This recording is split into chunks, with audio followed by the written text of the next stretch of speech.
Bonjour et bienvenue à ce nouvel épisode des Stratégistes. Aujourd'hui, je reçois Jean-Sébastien Bouchard, président chez Synecdo. Nous regarderons ensemble comment optimiser la productivité des employés. Il nous donne quelques trucs pour les gestionnaires et on regarde les grandes tendances en ressources humaines pour le Québec en 2021. Pour ne pas manquer nos épisodes, n'oubliez surtout pas de vous abonner à notre chaîne.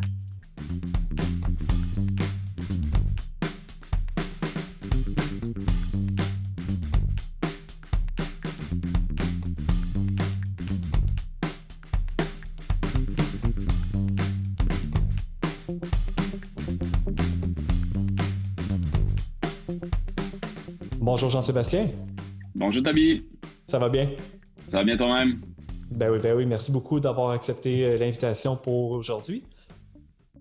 C'est un Puis, grand plaisir. Écoute, à chaque fois qu'on a une opportunité de jaser de ce qu'on fait, on la saisit au vol. tout à fait. Puis justement, Jean-Sébastien, explique-moi un peu qu'est-ce que tu fais chez Synecdo, un peu peut-être même ton parcours, comment t'en es arrivé là.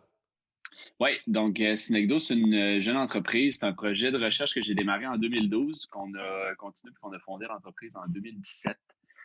Donc, c'est quand même assez jeune. On œuvre en technologie.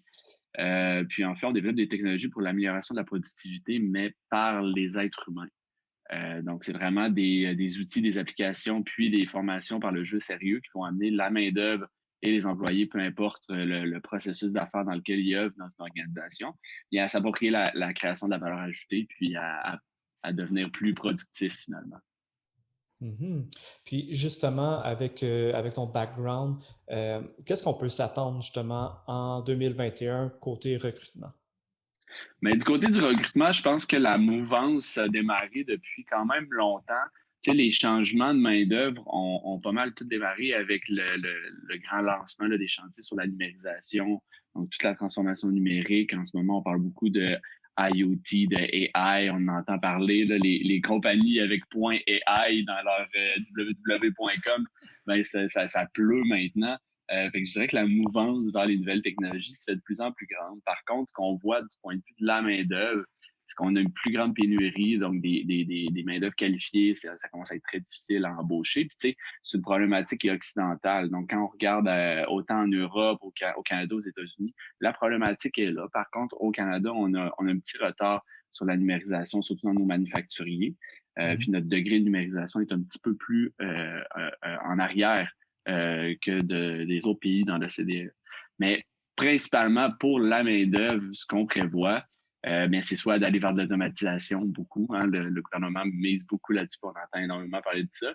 Sinon, bien, le Forum international, eux, ce qu'ils prévoient finalement, c'est qu'au courant des 5 prochaines années, il va y avoir une grande transformation de la main-d'œuvre. Donc, il va falloir opter vers le upskilling, le reskilling, comme ils disent. Donc, c'est vraiment de la formation pour amener les employés qu'on possède déjà, donc qui sont déjà à l'interne, de les amener à grandir à l'intérieur, donc à acquérir de nouvelles compétences, croître ou tout simplement acquérir totalement de nouvelles compétences parce que l'emploi pour lequel ils ont étudié à l'école n'existe simplement plus avec l'avenue de tout ce qui est outils technologiques. C'est ça, donc dans le fond, les postes sont un peu appelés à évoluer puis à suivre justement cette évolution technologique-là. Est-ce que ça l'impacte beaucoup, on va dire, la productivité des employés? Énormément, parce que mais ça amène beaucoup d'incertitudes. Fait que, tu sais, d'un point de vue d'employé, bien, qui du jour au lendemain il se fait dire hey, on va implanter de la robotisation, on transforme la ligne de production, puis maintenant, il va falloir que tu saches jongler avec ça. Mais quand c'est amené comme un fait établi, on est au pas de la porte, bien, c'est toujours de la Mhm. confrontation. Hein. C'est là qu'on parle de confrontation au changement. Il y en a énormément dans les entreprises. Donc, notre approche à nous, on vient finalement impliquer la main-d'œuvre en amont de tout ça. Donc, c'est une transformation qui se fait de la base. Donc, on prend des équipes de travail, puis finalement, on les amène à réfléchir de manière stratégique pour que la réponse vienne d'elle-même. Donc, la réponse qu'un comité de direction aurait pu amener, hey, on va faire une transformation d'usine avec l'automatisation, mais on veut que ce soit l'employé qui l'amène, qui soit le porteur, qui soit le moteur. Là, on limite la réticence au changement, puis finalement, bien, on trouve des canaux de résolution de problèmes qu'un comité de direction n'aurait pas vu en impliquant la main-d'œuvre. Hein, on prend plus de cerveau finalement pour résoudre des problèmes. Donc, Mhm. de ce côté-là, ça simplifie beaucoup l'intégration. Justement, puis je sais que justement avec Synecdo, les jeux sérieux, c'est une approche euh, qui est peut-être pas unique, mais du moins qui est pas commune, je crois, là, de justement d'aller vers, c'est les employés, dans le fond, qui trouvent les solutions plus que les dirigeants, c'est bien ça? Oui, mais de la manière que j'aime beaucoup l'expliquer, c'est un outil collaboratif. Donc, au final, notre formation amène les gens à collaborer. Donc, on parle beaucoup du 4.0 puis de l'Internet des choses. Ben nous, on recrée un Internet des humains, où est-ce que chacun des cerveaux est connecté sur une plateforme puis est capable d'apporter le meilleur de lui-même, orienté sur des variables de productivité. Ce qui veut dire, la productivité, c'est des variables là, qui sont connues depuis 100 ans, depuis l'avènement du lean manufacturing, le lean management, donc a amené beaucoup de bonnes choses là-dedans. Par contre, on s'attarde énormément à des opérations et à des tâches. Donc, tout ce qui est à Mhm. l'extérieur de ça, donc tout ce qui est humain, est un peu moins impliqué dans l'approche lean qu'on a en Occident. Parce que dans la philosophie lean, c'est vraiment présent. Donc, c'était simplement de développer des outils pour permettre aux êtres humains d'être vraiment une voix prenante, orientée sur des objectifs qui sont clairs. Puis pour faire ça, bien, ça prenait des bases de connaissances. Donc, des bases de connaissances sur la vie de travail. Donc, juste comment la valeur se crée dans une entreprise. Donc, pourquoi certains postes créent plus de valeur que d'autres. Puis pourquoi est-ce qu'il y a des types de gaspillage qui amènent énormément de pertes, que ce soit des gaspillages qui sont causés par un comportement humain ou par un comportement, là, comme on l'entend dans le lean manufacturing, donc des délais d'attente, Mhm. des pertes de qualité, donc toutes ces variables-là là, que le lean a bien établies. Nous, on a rajouté une couche avec tout ce qui est humain, interaction humaine, communication, planification. Donc, on vient juste multiplier les outils pour donner un petit peu plus d'armes pour augmenter la productivité. Parce qu'on ne se cachera pas que le courant, même si on s'en va vers la numérisation au Canada, puis même aux États-Unis, on voit des études qui sortent là-dessus. Le taux de rendement global, qui est un peu la mesure internationale pour connaître la productivité d'une entreprise, n'a pas augmenté à travers les 25 dernières années. En fait, il a été stagné aux États-Unis depuis 2008, depuis la crise OK. économique des subprimes. Puis au Canada, il est en décroissance depuis les années 80. Donc, on a passé en 2012, on était à 34,4 de taux de rendement global moyen dans les PME manufacturières du Québec. Puis on est passé à 32 récemment. Donc, on voit que la numérisation et la transformation numérique n'apporte pas nécessairement les gains de productivité aussi clairs que promis par les vendeurs de technologie. Selon toi, c'est qu'est-ce qui a causé cette baisse de productivité-là, justement? C'est souvent souvent pourquoi ça arrive, en fait, c'est dû à la réticence au changement, puis à une mauvaise analyse des besoins. Donc, l'analyse des besoins préalables n'est pas vraiment faite. Donc, c'est souvent des fournisseurs de services ou des dirigeants d'entreprise qui ont une bonne idée. Tu sais, fondamentalement, l'idée est excellente. Par Mhm. contre, l'analyse des besoins n'est pas faite avec la collaboration de chacun des membres de l'équipe. Donc, il nous manque un peu de input pour réussir à définir correctement les meilleurs indicateurs de performance, pour réussir à définir les meilleures problématiques. Puis, les individus n'ont pas nécessairement les connaissances de base pour trouver ces problématiques-là. Justement, sur les gaspillages que je parlais tout à l'heure, ou ce qui crée de la valeur ajoutée, ou ce qui est à valeur non ajoutée, justement, dans une organisation. Puis justement, tu parles de gaspillage. C'est quoi pour toi le gaspillage? Mais en fait, c'est tout ce qui n'est pas à valeur ajoutée dans les rôles et responsabilités d'un individu. Par exemple, un exemple que je prends vraiment souvent, j'avais une copine avant qui était psychologue. Mhm. Puis en fait, elle travaillait dans le domaine de la santé. Puis elle se faisait demander d'avoir un délai de 30 minutes par patient. Donc, le gouvernement avait établi, tu n'as pas le droit de passer plus que 30 minutes avec ton patient parce qu'il faut que tu passes au minimum tant de patients dans ta journée. Par contre, elle avait un 30-45 minutes de paperasse à remplir à la main, donc, qui prenait énormément de son temps. C'est pratiquement du double, du Mhm. simple au double entre le temps patient et le temps à remplir de l'information qui va aller dans une filière. Donc, au final, la valeur non ajoutée pour la société par rapport à son rôle et sa responsabilité, mais c'est toute la paperasse qu'on devrait tenter d'automatiser, tenter de limiter au strict minimum. Pourquoi? Pour permettre un contact client qui serait beaucoup plus long. Donc ça, on est capable de s'asseoir avec n'importe qui dans une organisation puis faire le même procédé. Que ce soit une secrétaire, que ce soit un soudeur-monteur ou que ce soit un PDG. On est capable de s'asseoir puis de dire, ben, par rapport à tes rôles et responsabilités, combien d'heures dans une journée est-ce que tu passes à valeur ajoutée et combien à valeur non ajoutée.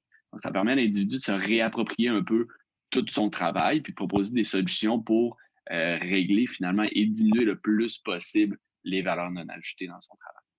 Mhm. Donc, dans le fond, c'est que on va dire les technologies doivent amener une meilleure productivité euh, en permettant, dans le fond, les employés de pas l'implanter eux-mêmes, mais de peu d'aller chercher des solutions par eux-mêmes. C'est un peu ça? Ben, exactement, d'avoir une bonne compréhension finalement de ce que la technologie peut leur amener. Donc, il faut qu'ils soient partie prenante, faut qu'ils soient impliqués à l'intérieur du processus pour réussir justement avec avoir le meilleur rapport qualité-prix. Donc, on paye quand même un gros montant pour l'intégration de cette technologie-là. Puis au final, on l'amène un peu comme une solution miracle qui va être qui va tout régler le problème. Mais si on implique la main-d'œuvre, ben, on risque de trouver des opportunités que pour le coût qu'on a déjà pris pour implanter cette technologie-là, bien, on va être capable de régler 5-6 problèmes à la place d'un seul. OK. Donc, dans le fond, c'est pas imposé. Mettons, cette technologie-là, c'est un peu les employés qui ils l'amènent quasiment par eux-mêmes. Donc, j'imagine que l'acceptation est plus facile. Exactement. L'acceptation est plus facile. Ça leur permet aussi d'être ouverts et créatifs sur les opportunités. Donc, un employé qui est au courant de ce qu'est la différence entre une valeur ajoutée et une valeur non ajoutée va trouver des opportunités, un peu d'intrapreneurship qu'on voit, des opportunités de changement sur une ligne de production ou même dans un processus administratif, des opportunités pour aller chercher de nouvelles compétences, aller chercher de nouvelles connaissances, aller s'instruire sur un nouveau procédé qu'il n'y a pas encore au Canada. Donc, on voit beaucoup de motivation ramenée avec ça parce que les employés sont impliqués dans un projet, ils le mènent à terme, puis on les forme à suivre des indicateurs de performance qui ont un impact direct sur la rentabilité de l'entreprise. Donc, notre formation par le jeu sérieux amène les gens à comprendre le macro scale, la grosse image de c'est quoi la vie d'entreprise à la place d'être scindé en petits silos fermés avec des œillères, bien, on leur amène vraiment cette vision globale pour qu'ensuite de ça, bien, les indicateurs de performance qu'on implante, bien, en fait, ils soient vraiment du niveau micromanagement. Donc, l'employé se retrouve avec la double vision maintenant. Donc, vraiment OK. global et ensuite de focuser sur sa petite partie pour que chacun des engrenages, finalement, roule parfaitement et soit conscient de la globalité de l'organisation. Mhm. Puis justement, tu as parlé un peu d'intrapreneurship. Est-ce que est-ce que ça permet d'être plus autonome? Comment qu'on peut amener justement un employé à être plus autonome ou à être plus même proactif à l'intérieur d'une compagnie? Oui, bien en fait, tu sais, on voit beaucoup de nouveaux courants là, dans le management contemporain. Il y a l'adocratie, l'holacratie, il y a les entreprises libérées. Puis c'est tous des opportunités puis des modèles, en fait, qui essaient de trouver des opportunités pour laisser les gens être plus autonomes, être plus libres, prendre des décisions de manière vraiment, vraiment décidée par eux-mêmes. Euh, les problématiques qu'on a vues, il y a certaines places où est-ce que ça marche super bien, certaines places où est-ce que ça ne fonctionne absolument pas. Il y a des côtés très collégialité qui vont sortir de ça. Donc, habituellement, il y a peut-être la personne avec la plus grosse personnalité qui va gagner dans ces systèmes-là. Ou bien dans les endroits où ça fonctionne le plus, c'est des leaders, c'est des entreprises où est-ce que le dirigeant a une personnalité extrêmement empathique et est capable de connecter avec tout le monde, donc créer cette ambiance-là. Par contre, c'est pas 90% des employeurs qui ont la grosse personnalité, qui est capable d'être empathique, puis de parler avec tout le monde, d'être vraiment connecté avec tout son monde. C'est quelque chose qui est compliqué, puis on n'est pas tous comme ça. Donc, ce que je voyais comme faille, c'est d'avoir des systèmes qui sont basés vraiment sur une personne. C'est basé sur la motivation du leader d'attitude. Donc, ce qu'on voulait amener, c'est vraiment un modèle qui permet le plus de latitude possible, de rendre les gens 100% autonomes en se concentrant à une seule chose, augmenter la valeur ajoutée qu'ils créent dans leur travail. Donc, on leur donne un modèle où est-ce qu'on se fout de ce qu'ils font dans le meilleur des mondes. Il y a quand même d'autres contingences qui rentrent là-dedans. Là. C'est pas free for all comme ça. Pour pas faire peur à personne, habituellement, on commence par une petite équipe. Puis après ça, la transformation se fait à l'interne. On, on rentre pas à quelque part avec 500 employés puis on change tout, tout de mur à mur. Là. On y va petit à petit, un processus d'affaires par processus d'affaires. Mais grosso modo, c'est vraiment de donner l'opportunité aux gens de bien comprendre c'est quoi qui crée de la valeur, c'est quoi qui en enlève, puis finalement, ben, d'être totalement libre à l'intérieur de ça, en équipe, puis individuellement pour augmenter la création de la valeur. OK. Puis justement, on parlait un peu justement de dirigeants ou maintenant, d'après toi, en 2021, un gestionnaire, c'est quoi? C'est les compétences les plus importantes qu'il doit avoir? Mais on se dirige de plus en plus là, où les compétences humaines, les soft skills qu'on va appeler, vont être de plus en plus importantes. Puis on s'en va vers des besoins d'adaptabilité qui sont énormes. Les changements tant générationnels que technologiques vont s'accélérer et s'accélèrent déjà depuis 10 ans. On le voit, on le perçoit. Puis ensuite de ça, c'est d'être capable de connecter avec j'ai pas envie de parler de paliers organisationnels, mais les organisations sont encore comme ça.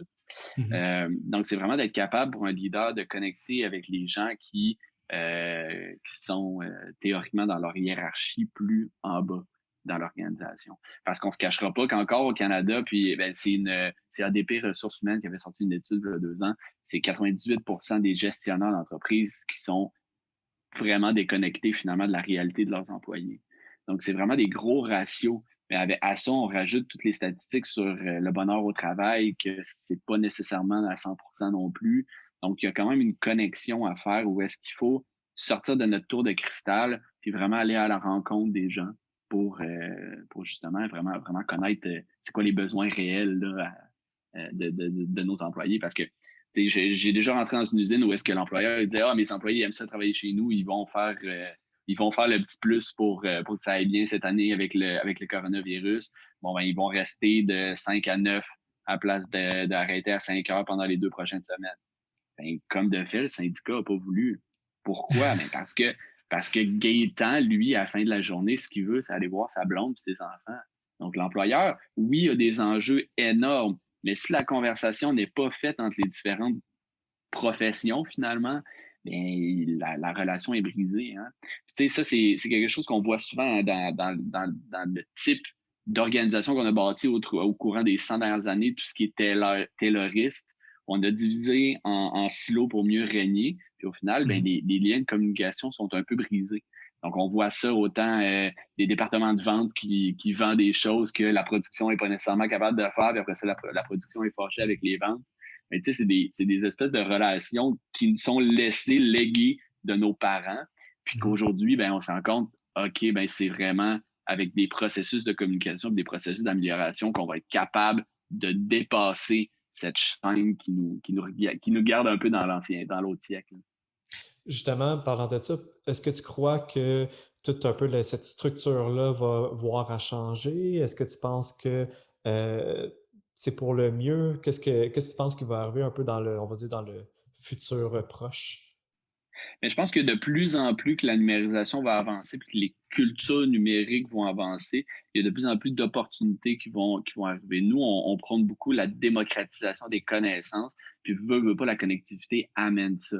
Ça permet à monsieur, madame, tout le monde d'apprendre des choses d'une manière qu'on ne pouvait pas apprendre avant. T'sais, nous, on se base sur un processus d'apprentissage qui est par le jeu.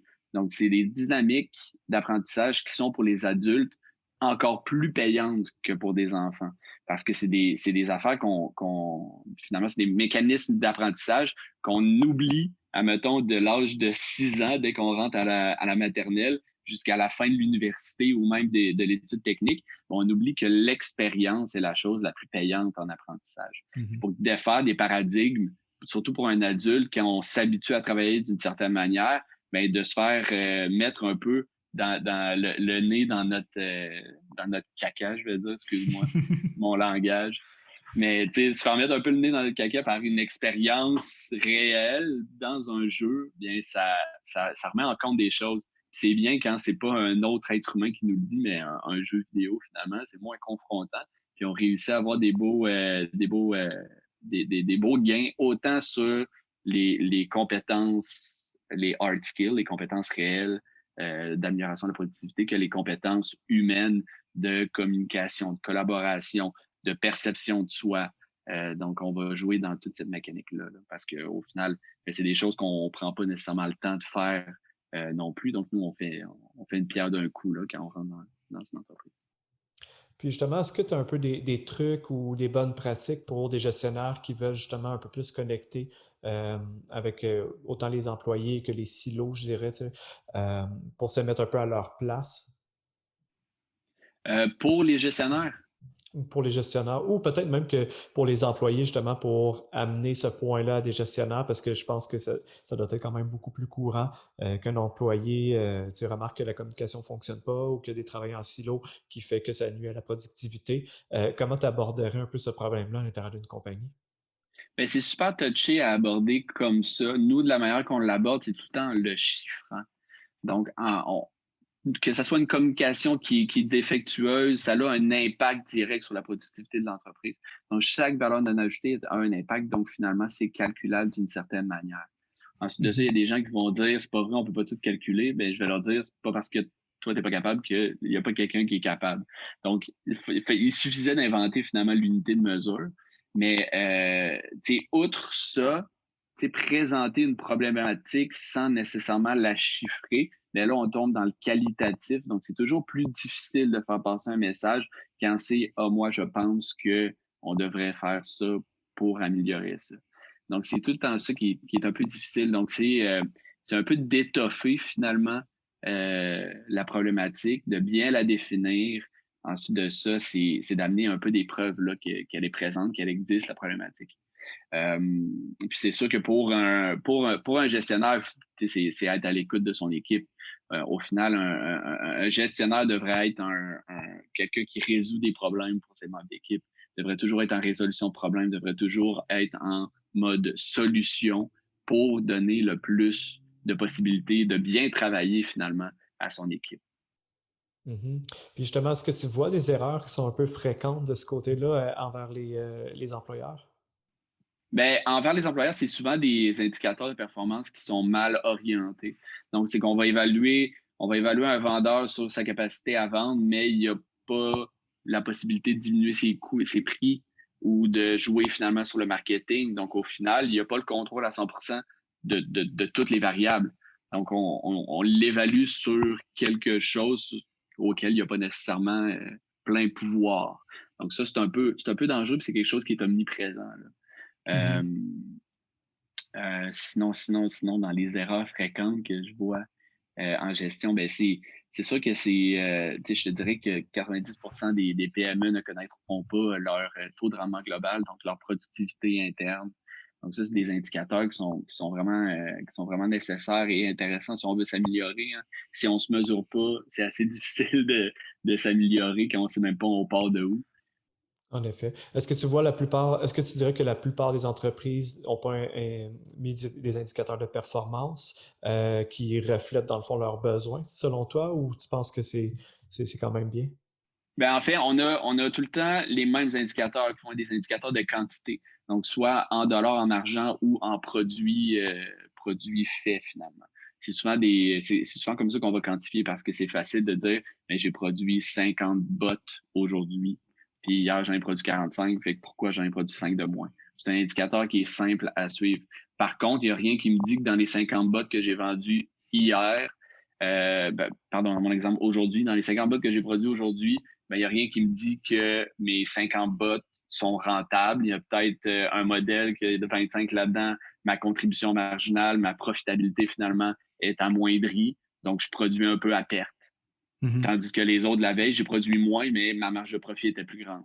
Donc, ces indicateurs de quantité-là ne regardent pas ces chiffres-là qui sont vitaux finalement pour des entrepreneurs.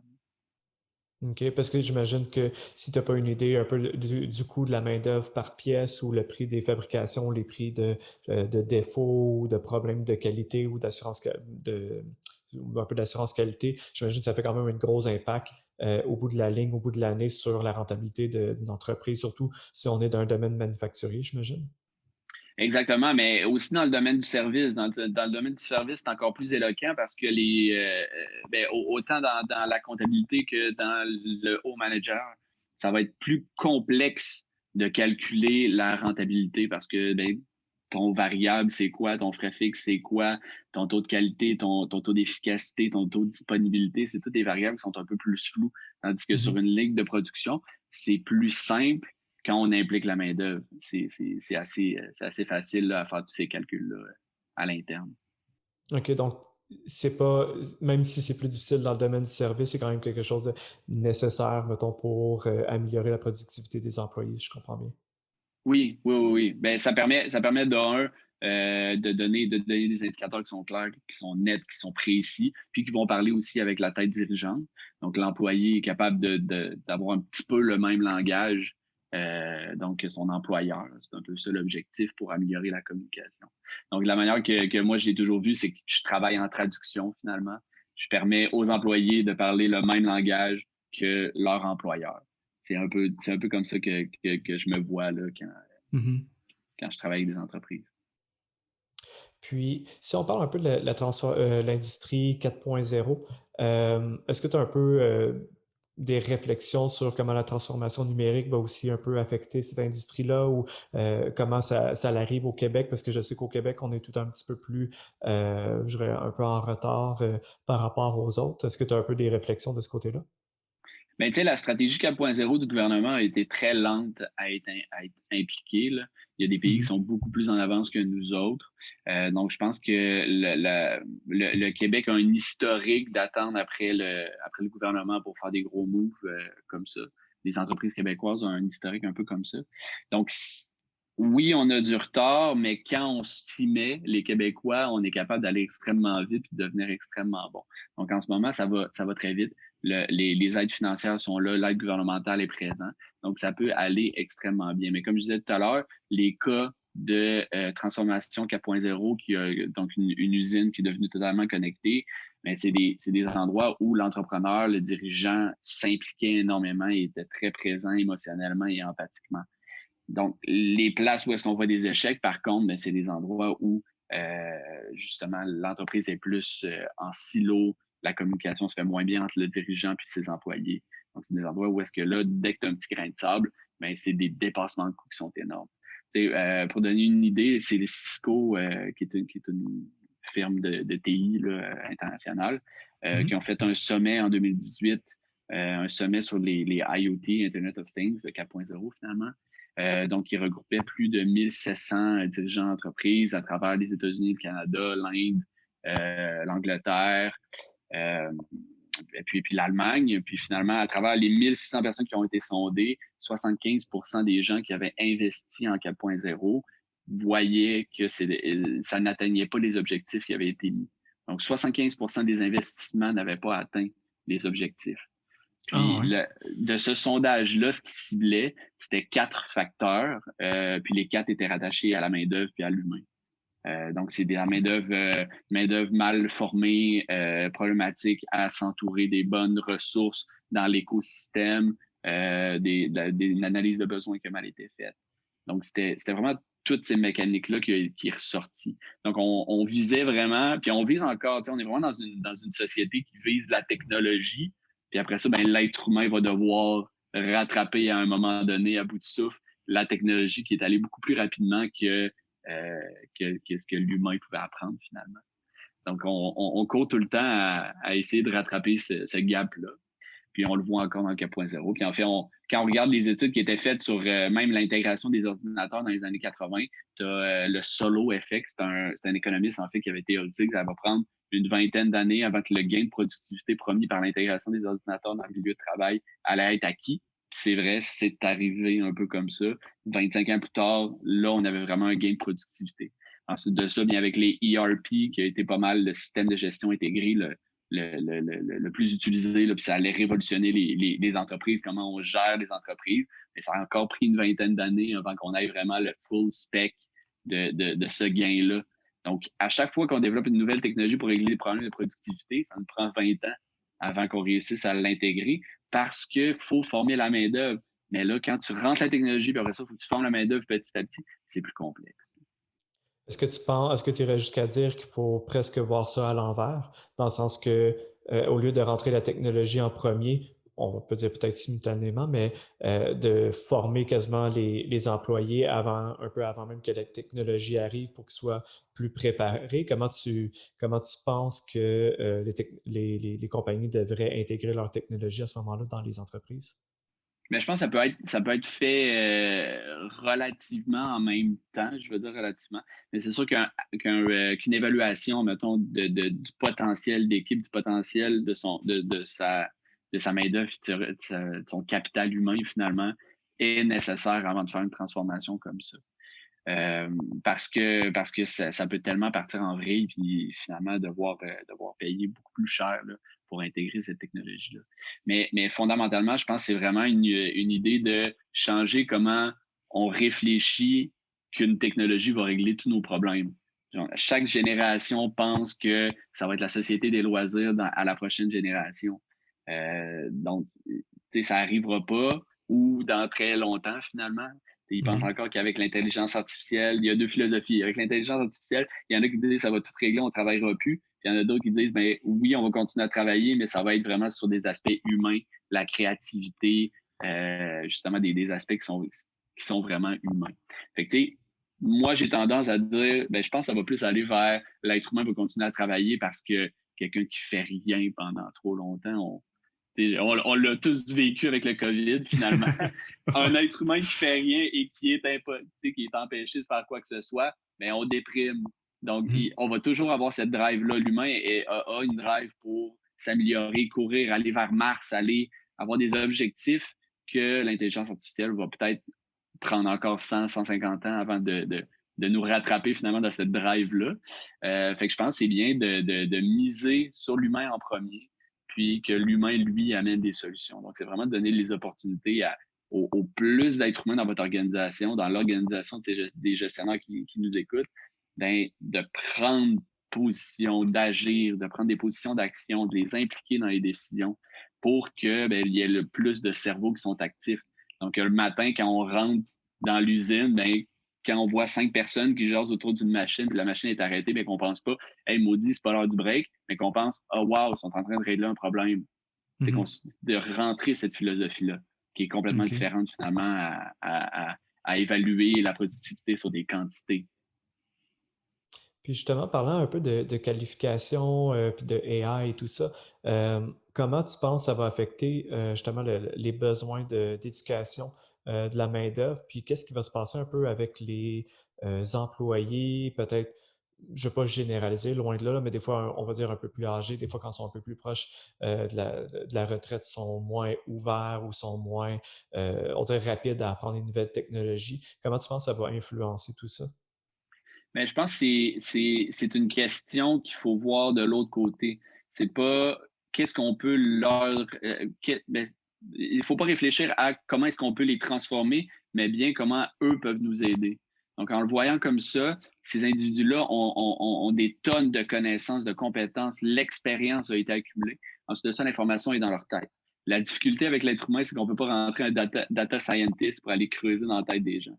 Donc, c'est qu'il faut leur montrer comment la sortir, cette information-là. Puis ensuite de ça, mais c'est à notre génération, finalement, de prendre ça et de l'utiliser pour faire plus. C'est vraiment comme ça qu'il faut le voir. Puis, dans un de mes contrats, finalement, où est-ce que je travaille, c'est une relève d'entreprise. Donc, en ce moment, on travaille à sortir l'information de la tête des seniors pour qu'elle reste dans l'entreprise parce que c'est un gigantesque risque. Comme tu le dis, ils sont moins habitués, ils n'ont pas nécessairement la culture numérique des générations qui sont nées dedans. Donc c'est beaucoup plus complexe là, pour sortir les informations. Mais je pense que c'est un travail qui est extrêmement positif parce qu'on est capable de trouver des petits trucs là que ça prendrait encore 50 ans à quelqu'un d'expérience pour accumuler cette connaissance-là. Super. Puis, un peu pour conclure, généralement, si on parle transformation numérique avec la productivité et pour wrapper tout ça, qu'est-ce que tu nous dirais d'après toi dans le futur proche? Qu'est-ce qui va être un peu les tendances côté transformation numérique, emploi, RH? C'est une grosse question. Je pense que les tendances vont continuer. En fait, la tendance est déjà là, puis est déjà bien partie. C'est quelque chose qui nous vient vraiment de la France, de l'Europe. On le voit beaucoup. C'est toute l'expérience marketing et RH qu'il faut un peu. Finalement, l'idée de vraiment avoir une entreprise qui prend soin de ses gens, puis qui a un marketing finalement qui s'en occupe. Par contre, ça a énormément de bienfaits, mais par contre, c'est encore des solutions qui sont top-down, donc qui partent d'un comité directeur qui ont décidé qu'il y allait avoir un directeur marketing pour les RH, puis qu'on prenait cette stratégie-là. Donc ça, c'est vraiment le courant le plus prédominant, je dirais, pour les RH en ce moment. Pour ce qui est de la productivité, bien, on continue quand même avec tout ce qui est technologie. Donc, c'est vraiment la technologie qui prime.